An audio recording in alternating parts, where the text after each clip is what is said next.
Achiever's 9 Bands recording is copyright, published by Forever Grace Books Publication, a unit of Sai Grace Foundation Trust. Achiever's 9 Bands IELTS Listening Test. Practice Listening Test 5. Turn to Section 1 of Practice Listening Test 5. Section 1. You will hear a conversation between a man and a woman.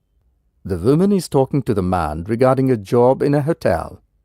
You have some time to look at questions 1 to 10.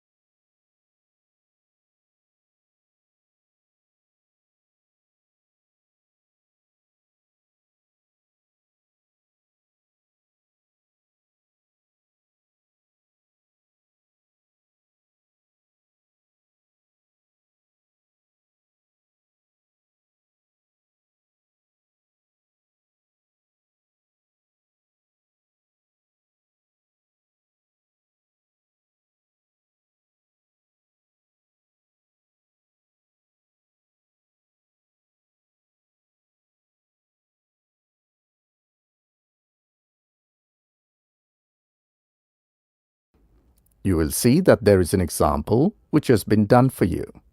The conversation relating to this will be played first. Good morning, Velat Hotel. How can I help you? Hello. I read about your advertisement in the midday news. Yes, we have given more than one advertisement. Is that advertisement related to housekeeping staff? The advertisement in the newspaper is related to housekeeping staff. So, housekeeping staff is written as an answer for the example. Now listen carefully and answer questions 1 to 10. Good morning, Velat Hotel. How can I help you? Hello. I read about your advertisement in the midday news. Yes, we have given more than one advertisement. Is that advertisement related to housekeeping staff? Right. I'm interested in the cleaning department. Great! Actually, I'm not dealing in this department. The person who is taking care of this department is not available today. Still, I can help you by giving you the basic details if you're interested. Oh, that will be great. What kind of staff are you looking for?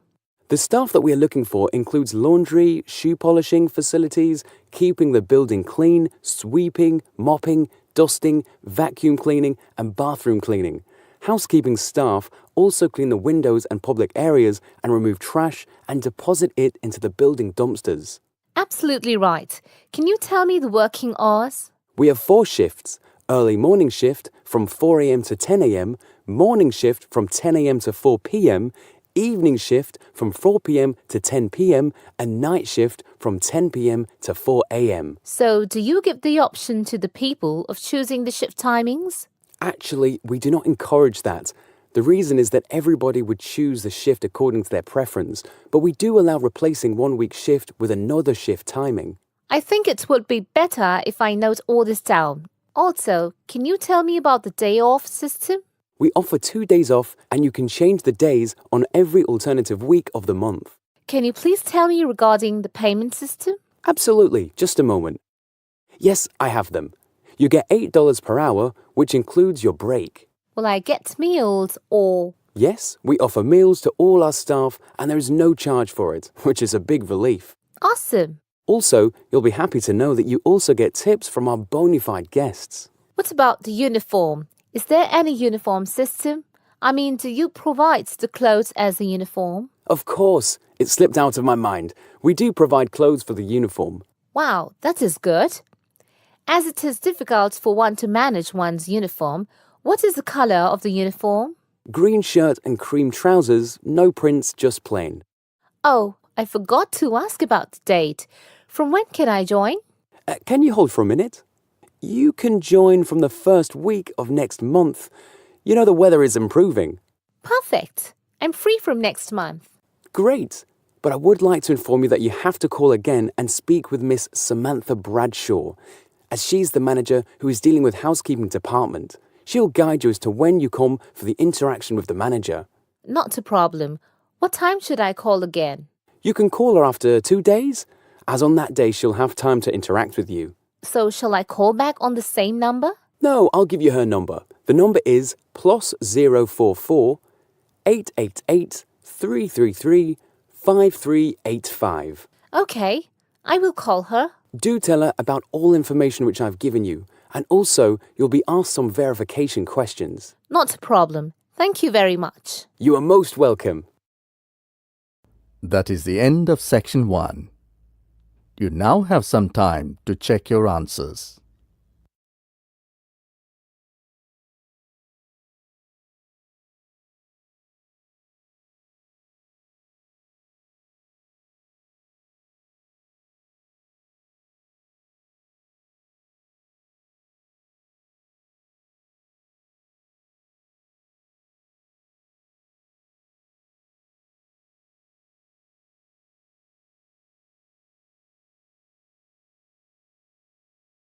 Now turn to section 2. Section 2. You're going to hear a reporter from the New York Times who is presenting a news report prepared by Dion Searcy and Robert Gebeloff on the topic Middle Class Shrinks, further as more fallout instead of climbing up. First look at questions 11 to 13.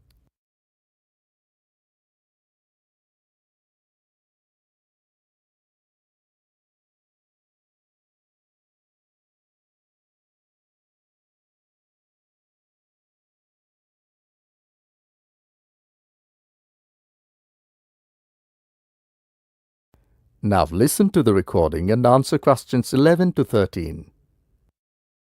The middle class that President Obama identified in his State of the Union speech last week as the foundation of the American economy has been shrinking for almost half a century.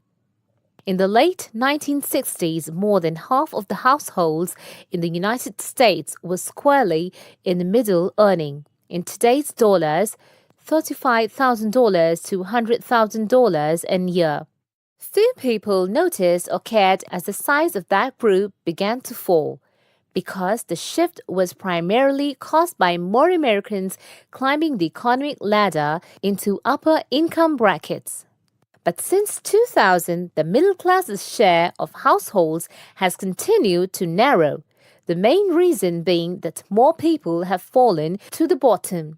At the same time, fewer of those in this group fit the traditional image of a married couple with children at home, a gap increasingly filled by the elderly. This social upheaval helps explain why the president focused on reviving the middle class, offering a raft of proposals squarely aimed at concerns like paying for college education, taking parental leave, affording childcare, and buying a home. Now look at questions 14 to 21. As the talk continues, answer questions 14 to 21.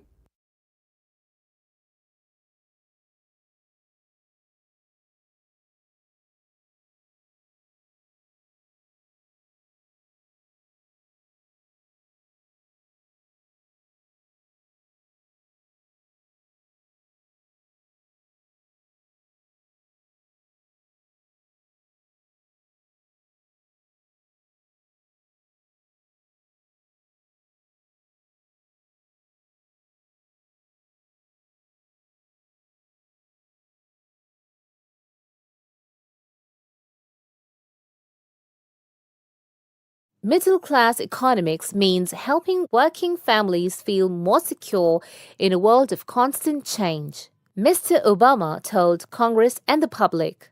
Still, regardless of their income, most Americans are identified as middle class. The term itself is so amorphous that politicians often cite the group in introducing proposals to engender wide appeal. The definition here starts at $35,000, which is about 50% higher than the official poverty level for a family of 4 and ends at the 6-figure mark. Although many Americans in households making more than $100,000 consider themselves middle class, particularly those living in expensive regions like the Northeast and Pacific Coast, they have substantially more money than most people. However, the lines are drawn. It is clear that millions are struggling to hang on to accoutrement that most experts consider essential to a middle-class life. I would consider middle class to be people who can live comfortably on what they earn, can pay their bills, can set aside something to save for retirement and for kids in college, and can have vacations and entertainment, said Christine L. Owens, Executive Director of the National Employment Law Project, a lives learning research and advocacy group. That is the end of section 2. You will now have some time to check your answers.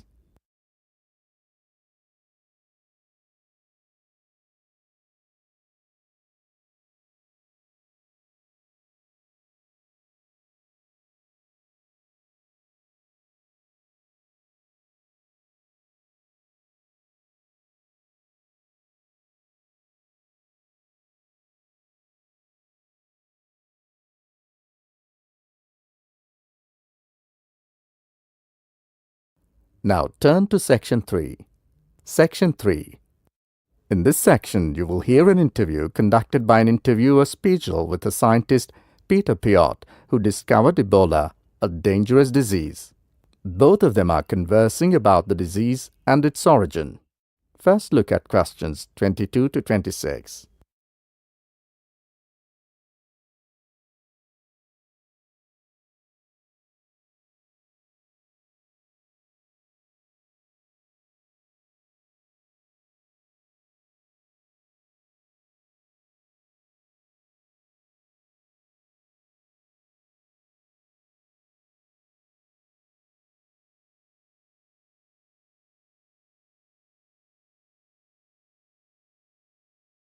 Listen to the conversation and answer questions 22 to 26.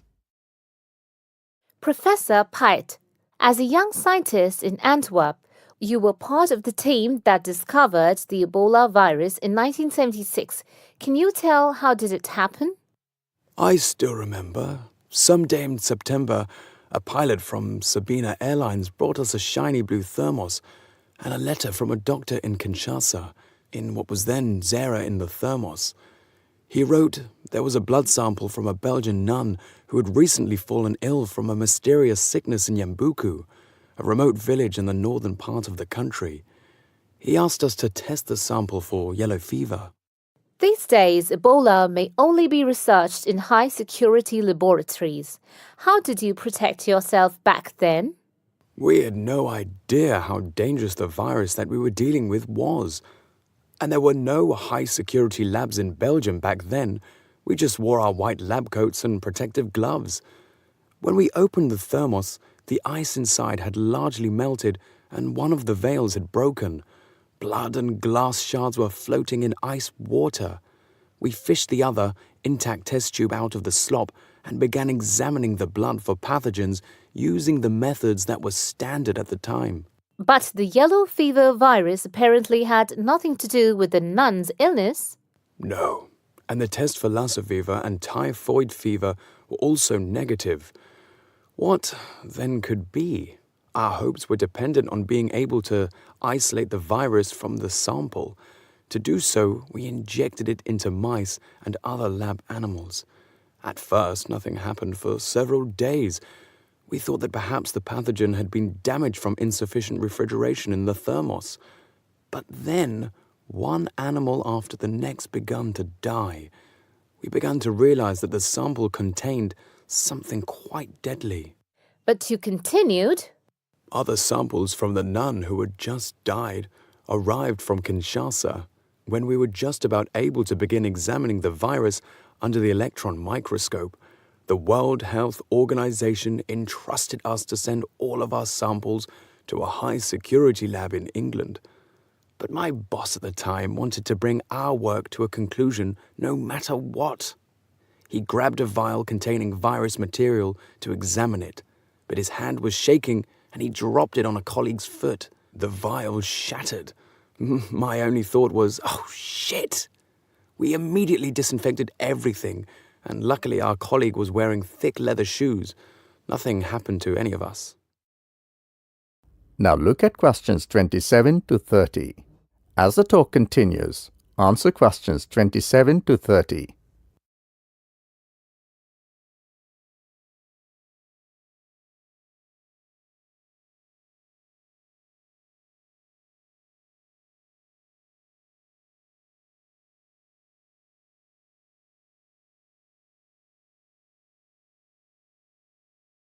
In the end, you were finally able to create an image of the virus using the electron microscope.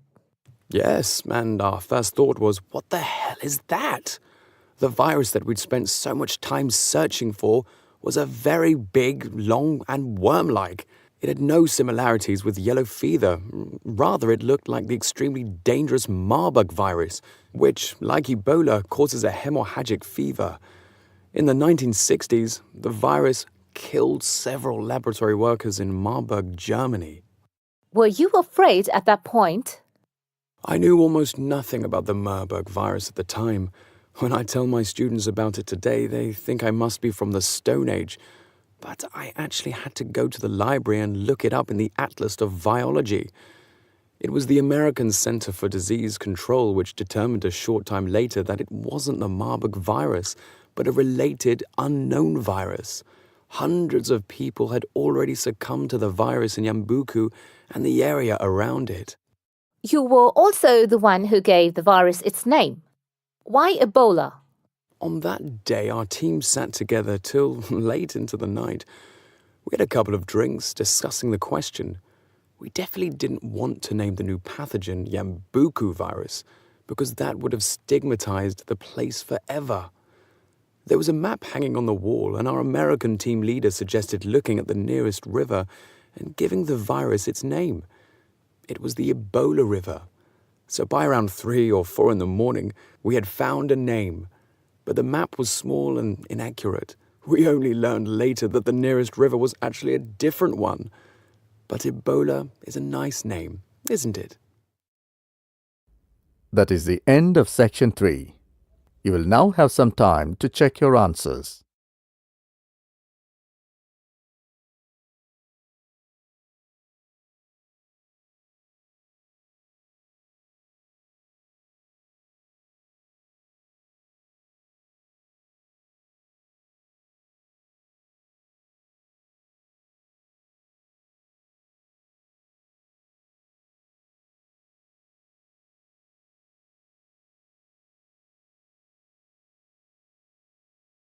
Now turn to section 4. Section 4. You will hear an extract from a talk given by a lecturer from Management Department of a university on the topic Job Satisfaction.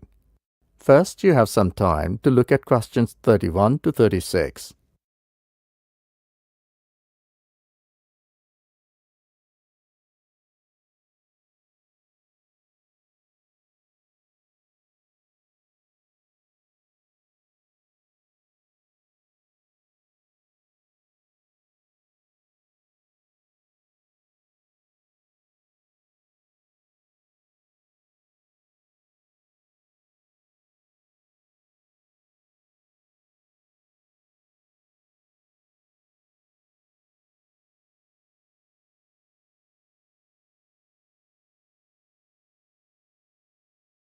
Now listen carefully and answer questions 31 to 36. Job satisfaction is how happy an individual is with his or her job. Scholars and human resource professionals generally make a distinction between affective job satisfaction and cognitive job satisfaction. Affective job satisfaction is the overall extent of pleasurable emotional feelings individuals have about their jobs and is different from cognitive job satisfaction, which is the extent of individual satisfaction with particular facets of their jobs such as pay, pension, arrangements, working hours, and numerous other aspects of their jobs. At its most general level of conceptualization, job satisfaction is simply how content an individual is with his or her job. Affective job satisfaction is usually defined as a one-dimensional, subjective construct representing an overall emotional feeling individuals have about their job as a whole. Hence, affective job satisfaction for individuals reflects the degree of pleasure or happiness the job in general induces. Cognitive job satisfaction is usually defined as being a more objective and logical evaluation of various facets of a job. As such, cognitive job satisfaction can be one-dimensional if it comprises evaluation of just one aspect of a job, such as pay or maternity leave, or multidimensional if two or more facets of a job are simultaneously evaluated. Environmental factors. One of the most significant aspects of an individual's work in a modern organization concerns the management of communication demands that he or she encounters on the job. Demands can be characterized as a communication load. Individuals in an organization can experience communication overload and communication underload, which can affect their level of job satisfaction. Communication overload can occur when an individual receives loads of message in a short period of time, which can result in unprocessed information, or when an individual faces more complex messages that are more difficult to process. Due to this process, given an individual's style of work and motivation to complete a task, when more inputs exist than outputs, the individual perceives a condition of overload which can be positively or negatively related to job satisfaction. In comparison, communication underload can occur when messages or inputs are sent below the individual's ability to process them. According to the ideas of communication overload and underload, if an individual does not receive enough input on the job or is unsuccessful in processing these inputs, the individual is more likely to become dissatisfied, aggravated, and unhappy with their work that leads to a low level of job satisfaction. Now look at questions 37 to 40.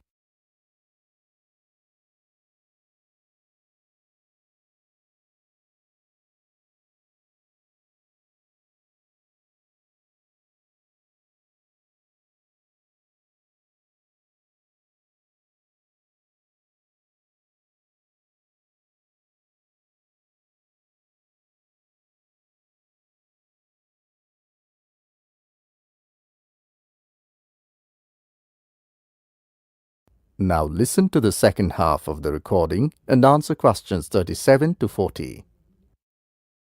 Superior-subordinate communication. Superior-subordinate communication is an important influence on job satisfaction in the workplace.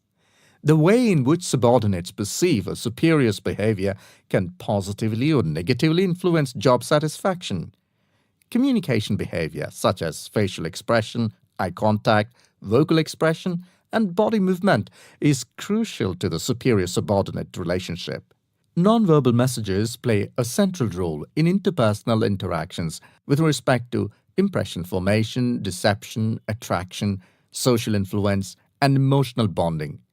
Individuals who dislike and think negatively about their supervisor are less willing to communicate or have motivation to work, whereas individuals who like and think positively of their supervisor are more likely to communicate and are satisfied with their job and work environment.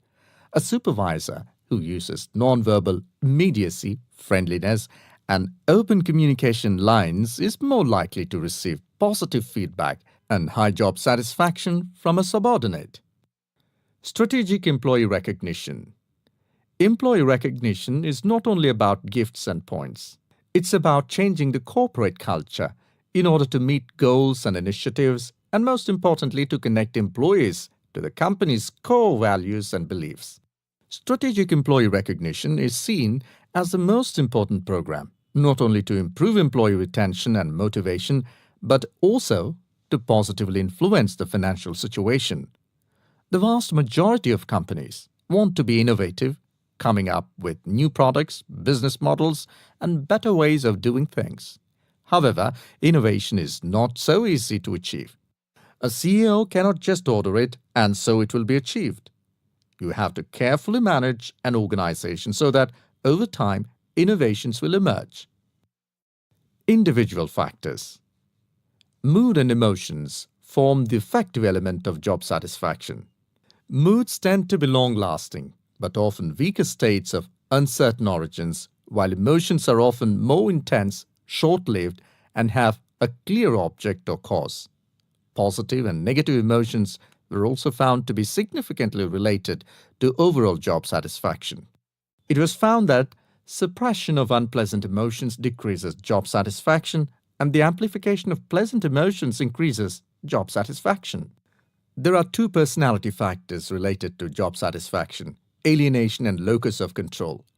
Employees who have an internal locus of control and feel less alienated are more likely to experience job satisfaction, job involvement, and organizational commitment. The characteristics like high self-esteem, self-efficacy, and low neuroticism are also related to job satisfaction. That is the end of section 4. Now you have some time to check your answers.